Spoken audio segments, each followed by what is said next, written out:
Good morning, folks. Today we have fewer topics, more focus. Starting with a 5.1 quake that hit on the Caribbean plate, one of the biggest since the Haiti catastrophe. It's on the northeast corner, not far from the northern Puerto Rican coast. Remember, I consider a landslide here to be a bigger East Coast tsunami threat than El Hierro across the ocean. Another hot one in America yesterday.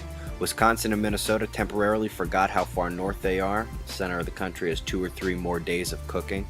So what's all the fuss about this active region? She's over 100,000 kilometers across, magnetically unstable, and creating space weather all over the board. Let's start by taking a look at the total electron content. I'm showing it because this is not what we normally look like, and it could be from this other abnormality, a dozen M flares or so in just a few days. It's important to note, I'm not showing this because of how high the electron count is. I'm showing it because it appears that we've been on quite a little roller coaster here in our upper atmosphere. I'll go back in time a few days so you can see what it is supposed to look like. Let's even go back and check a few years ago. Normal. Coming over here, the bigger circles at the end of the chart are a surplus of cosmic rays, potentially signaling imminent CME impacts. You might have had a glancing blow or two already, you can see here, but the bigger ones are just merely on their way.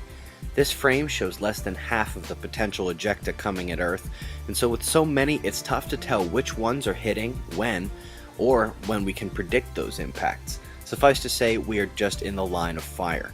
The active region of concern, probably the last real day of worry for her. If you remember from yesterday, we got blue and red, both polarities mixed close together within one penumbra, the orange thing around the black sunspot, as a delta spot, and that is where our big flares come from. Near the bottom, you have a tiny, thin, dark, writhing plasma filament which does pose an eruption threat, a small, dark coronal hole behind her that could set a strong solar wind stream this weekend. If you look on the left side, known as the sun's eastern limb, you see bright active regions turning over the corner and towards Earth. Many of you saw the face in the sun yesterday as I described the sleepless malice accompanying these bright active regions. Remember, this is stereo B with the Earth off to the right, and it always shows what's coming at us.